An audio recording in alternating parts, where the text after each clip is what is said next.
इसी पार्टी के विधायक को चौकी इंचार्ज नहीं सुन रहा हो, इसका साफ मतलब है कि पार्टी के भीतर का टसल है, ये किसी दूसरे गुट से आते होंगे और इसलिए ये बार बार आरोप लगा रहे हैं कि महाकुंभ में भी भ्रष्टाचार हुआ, हर जगह भ्रष्टाचार हुआ, चीफ सेक्रेटरी को जेल भेजो, कमिश्नर्स 5 बजे शराब पी लेते हैं। इस तरह के बयान का मतलब क्या है कि वो पूरे तरीके से अपने सरकार को ही घेर रहे हैं। और किसको घेर रहे हैं? वो अपने सरकार के ही खिलाफ स्टेटमेंट दे रहे हैं। निश्चित रूप से पंकज जी, ये उनकी अपनी पीड़ा भी हो सकती है।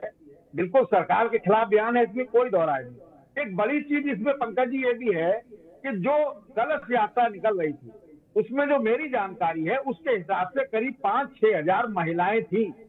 क्या गाजियाबाद पुलिस कमिश्नर को लगता है कि ये महिलाएं आताताई थी, उपद्रवी थी, या इनसे शांति व्यवस्था खराब हो सकती थी? कलश लोगों के फूट गए, फैल गए। ये क्या लगता है कि राम राज्य में ये संभव है?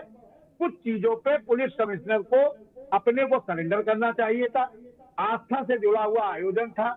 आस्था आज की तारीख में उत्तर प्रदेश में सब पे भारी है। हम और आप रोज देख रहे हैं, चाहे कुंभ हो और चाहे आप गेजा मेला को ले लीजिए। तो इस तरह के बात नहीं होनी चाहिए। तो आदरणीय सुनील कौशिक जी ने कहा, बहुत अच्छी बात कही कि दोनों के बीच में सामंजस्य की कोई न कोई एक पहलू, एक सीढ़ी ऐसी होनी चाहिए थी जिसके कारण ये सारा मामला होता ही नहीं। जिस तरह से चौकी इंचार्ज नहीं इनकी सुनेगा तो वो चुनाव कैसे लड़ेंगे? क्या जनप्रतिनिधि है? अगर उनसे मुख्यमंत्री नाराज होते तो मुख्यमंत्री जब पिछली बार मिले तब भी कह सकते थे मुख्यमंत्री, लेकिन उन्होंने तो ऐसा कुछ नहीं कहा। ये बात जो आपने पंकज जी कही मोटरसाइकिल वाली, ये सीतापुर के विधायक का ऑडियो जारी हुआ था। यही उत्तर प्रदेश के मुख्यमंत्री से जिनके कार्यालय से फोन किया गया कि मैं विशेष सचिव मुख्यमंत्री बोल रहा हूँ, तो उन्होंने स्पष्ट कहा आपको नहीं पता हमारी हैसियत क्या है? हमारे कहने से दरोगा मोटरसाइकिल नहीं छोड़ता।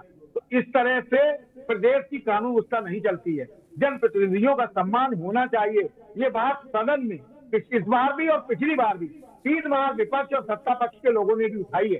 तो मुझे लगता है कि पुलिस की अपनी कार्यशैली है। बिल्कुल ठीक बात है, जिले में तैनात पुलिस कप्तान हो, चाहे कमिश्नर हो, चाहे डीएम हो, उनकी नैतिक जिम्मेदारी है कि प्रदेश में कानून व्यवस्था का इकबाल बुलंद रहे, चाहे किसी भी कीमत पर, किसी भी सूरत में। लेकिन इस तरह भी ना हो कि जहां हमारे सबसे पूजनीय ग्रंथ रामायण का अपमान हो जाए। विधायक जी से चलिए, उनके शब्द खराब थे, आपने अपना बयान दे दिया। हम विधायक जी के शब्दों पे बिल्कुल नहीं जाते, वो अशोभनीय है। निश्चित रूप से उनको चीफ सेक्रेटरी एक सम्मानित पद होता है और बहुत मुख्यमंत्री के बाद चीफ सेक्रेटरी सबसे बड़ी पोस्ट होती है। उन जैसे मुख्य सचिव के खिलाफ आप आरोप लगा रहे हैं, ये मुझे लगता है ठीक नहीं है। आप व्यक्तिगत रूप से मुख्यमंत्री से कह सकते थे, क्योंकि मुख्यमंत्री आपकी सुनते हैं। बहुत सारी चीजें हैं, लेकिन जिसमें इस तरह की बात बिल्कुल नहीं होनी चाहिए कि आपको लगता है कि जिले में 7,000 4,000 महिलाओं से खतरा है। ये आताताई है। निश्चित रूप से इसमें पुलिस प्रशासन की पूर्णतः गलती है और उनके खिलाफ कार्रवाई भी होनी चाहिए। जो उस इलाके के थाना इंचार्ज, FIR होनी चाहिए कि उन्होंने इस तरह की घटना पिछली बार आपको याद होगा कि पिछली बार कार्यकाल में चीफ सेक्रेटरी को 2 बार निर्देश देना पड़ा।